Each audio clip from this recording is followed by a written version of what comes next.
I had the great opportunity earlier today, along with Leslie and Moshe, who are here tonight, to hear one of the great Jewish leaders, scholars really, David Harris. He's the CEO of the American Jewish Committee, 30 years. His talk was titled 30 Years of Jewish Leadership. It was at the Cleveland City Club. David Harris, he has an incredible resume, as one might expect. For those who don't know about the AJC, it's an organization I'm hoping that we as a synagogue are going to partner with more often. Their mission is to enhance the well-being of the Jewish people in Israel, to advance human rights and democratic values in the United States and around the world. And they do great work, really focused on, in particular, anti-Semitism, how it is understood around the world, especially in relation to Israel. And I often find my attraction to them has always been that they tend to truly have a sense, largely because of David Harris's leadership, of truly going into the depths of these issues and not just sitting on the surface. We know this about lots of things: racism, anti-Semitism, sexism. It's easy to sort of use one-liners and put headlines on newspapers, but to truly understand what's at the core of these challenges, you need somebody to do some hard work, and I find the AJC often does that hard work and explains it, relates it well to those of us who aren't going to take a college course right now on anti-Semitism or Zionism. They really give us some depth. So, of course, David Harris, this very impressive person who's towards the end of his career, soon to retire. The title of his talk is 30 Years of Jewish Leadership, and he is introduced by the president of the Cleveland City Club, as I'm sure you've experienced when other dignitaries are introduced, a long resume of wonderful things that he's done. And I'll come back to that in a moment. That moment, you know, I occasionally am invited to local college courses and churches, and there's really there's no speaker that introduces me. Usually it goes something like this. We're so thrilled to have Rabbi Josh Brown from Temple Israel. Please introduce yourself. So there's no long CV and grand introduction for me. I have to introduce myself. And as in part because of what David Harris said today, and in part because he was being so nicely introduced, I thought about what I say about myself, and I reflected on three things. I introduced myself as someone who grew up in Atlanta, someone who grew up in a Reform congregation, and someone, in part to get a little bit of, make sure people are paying attention and get a little surprise out of people, somebody who attended a Christian high school. So why say these things about myself? I reflected on it this afternoon after our talk. Perhaps I tell people that I grew up in Atlanta because I want them to know that I came from the South, and somehow, especially being from Atlanta, it gives me some credibility to speak about race. I think you can disagree with me, but for my own telling of my own story, growing up in the South, you learn a lot about race history and racism. Growing up in Atlanta, you particularly learn a lot about the civil rights movement and often feel quite proud of Martin Luther King Jr. and the movement that really stemmed from that city. So I feel it. I say I'm from Atlanta. I don't ever explain it. I just say, I think what I want people to know is I know a little bit about race. I tell them I'm from a Reform congregation because I want them to know this has been my life. I didn't become Jewish or a Jewish expert by becoming a rabbi. I was a Jewish expert when I was 5 because I was active in my Reform congregation. That's been my whole life. That's who I am. And third, I went to a Christian high school. There's a whole backstory to that, but I share that because I want you to know I am at least somewhat credible to talk a little bit about Christianity because for 4 years I attended church every Thursday. So I share this because David Harris did he had a wonderful talk, as he always does. He's a wonderful speaker. And the type of learned person who never talks from notes and who's able to just, as he was quoted afterwards, He's traveled the world extensively, and in the discussion, they invited me to a brief discussion afterwards with him. Somebody said, he had said he's been to 70 countries. Most of us have been to some countries. Few of us have been to 70, but David Harris is the type of person who goes to 70 countries and then knows the history of each of those countries and can talk about the history of those countries without looking at any book. So how does a person like that with 30 years of experience, after having been formally introduced, start his talk? He says, let me tell you how I grew up. Let me tell you who I am by telling you where I came from, not by telling you what I learned at Ivy League schools, and not by telling you what I've learned by being at the head of a major Jewish organization for 30 years. Let me tell you who I am by telling you my origin story. He says, my mother was a refugee, immigrated from the Soviet Union to France when she was a child, and then from France to the United States by way of some other countries when she was a teenager. My father, he was a refugee. Came from Eastern Europe also to the United States. And then later in life, as I went out into the world, I met my wife. She was a refugee, Jewish refugee from Libya, who then, after we were together, also immigrated to the United States. He used this as a pretext to say, this is why I am grateful for the United States. I don't take the Statue of Liberty for granted.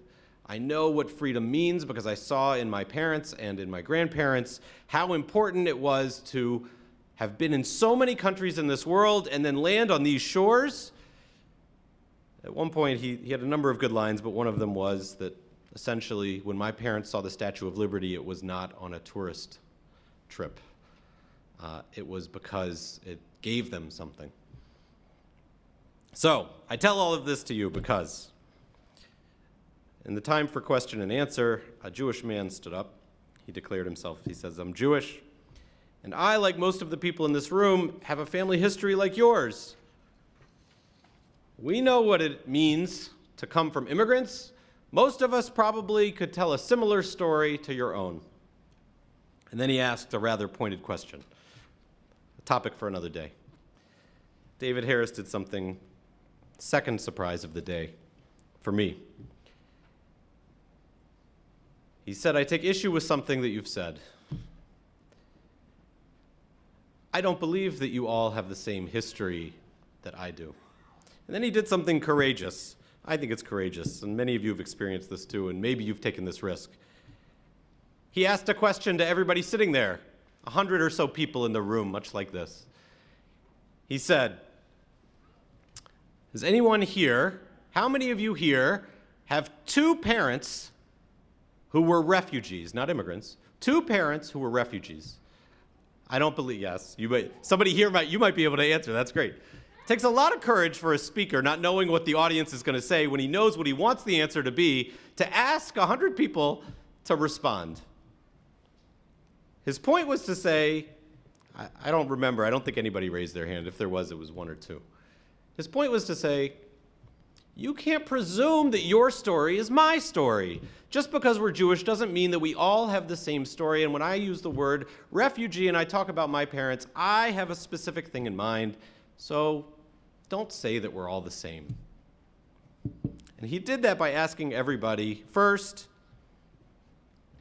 how many people's parents, both of them, were refugees? We couldn't raise our hands. Then he asked, does anyone here have a relative who was a refugee from an Arab country? Libya, in fact. Now, I'll tell you, this is an inside joke that only those here will get. There were two people in that room who knew that he, as the speaker, was going to be surprised, because Moshe Zaruk was in that room. And so when he said, does anybody here have a parent who was a refugee and an immigrant from an Arab country, he expected absolutely no one would raise their hand. And he didn't see Moshe, unfortunately. Moshe was off in the corner. I don't know if you can mimic yourself here. Moshe was over there. His hand was up and he was snapping. He was snapping. He was saying, I am that person. He missed you, I know.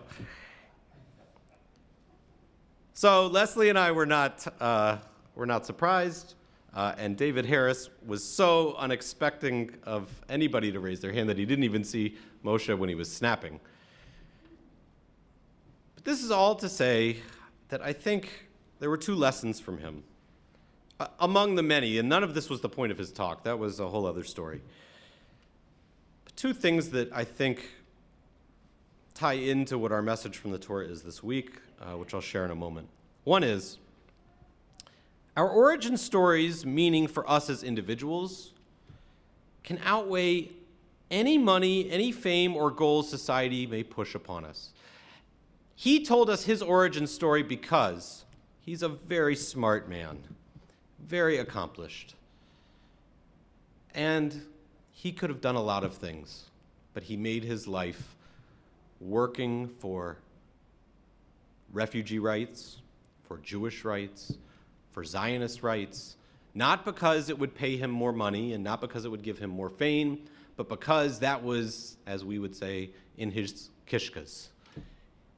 That was more important to him because that's where he came from. And so he works. I bet he would say that it hasn't felt like work because his passion is from his origin story, which is why he knew as soon as that man said, we're all the same, he said, you can't be the same. My story's my story. You can't claim my story.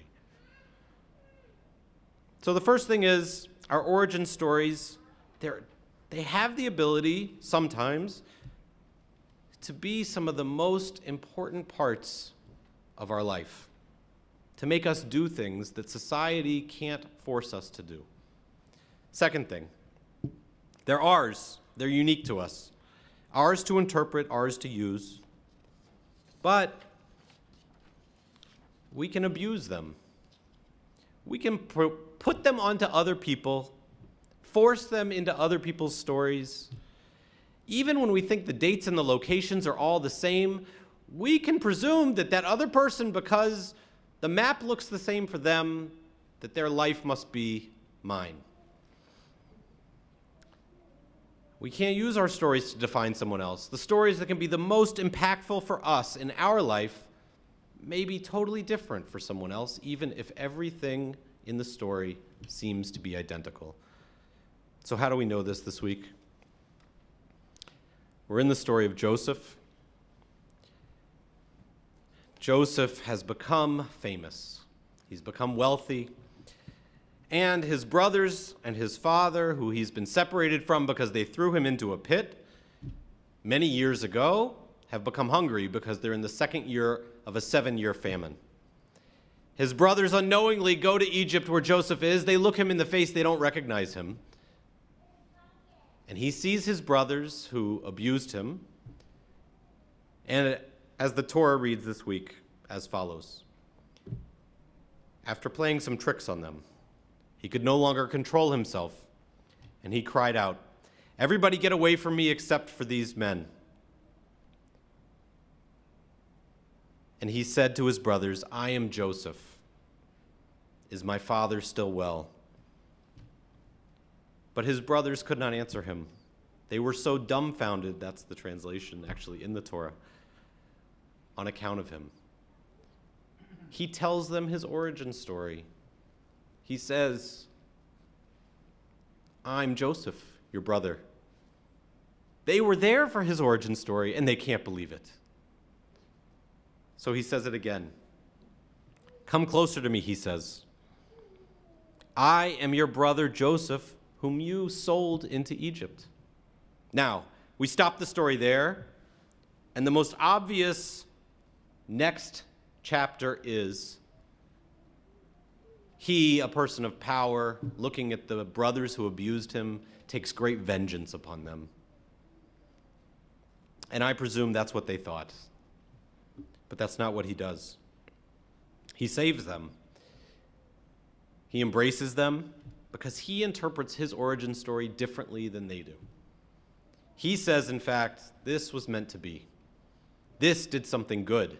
I was put here to save the rest of my family, so go get my father, your father, bring him and your family here, and without that pivotal moment in the Torah, our people never survive, and Exodus, Leviticus, Numbers, and Deuteronomy are never written.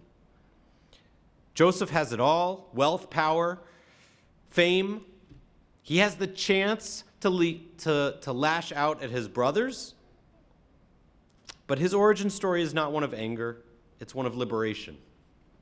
It defines him not as the abused brother, but as a man longing for his family and willing to save them. And for his brothers, I always imagine them in shock.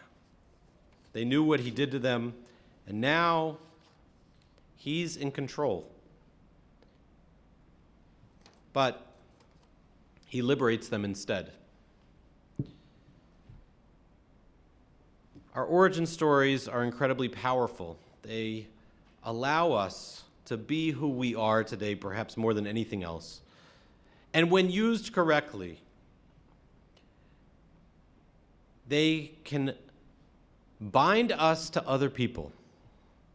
They can connect us to people who have different stories. Or they can blind us from what those stories are. It struck me that as David Harris was speaking earlier today about how powerful and moving it was for his parents to come to America, that there are many who look back on their family immigration and how they came to America, and it's incredibly painful. Can we hear those stories and understand them? Can we allow our stories to help define us? Can we come to know them? We won't know until we share our story and listen for others. I pray that when that day arrives for each of us, I hope it's a day when we can see each other as individuals, as brothers, as sisters, all at once. May our stories unite us. May they liberate us. May they inspire us to be a people for whom our ancestors and our God would be proud. May they be pivotal moments pushing us towards the future, allowing us to continue the age-old story of our people as we read in Torah this week. Amen.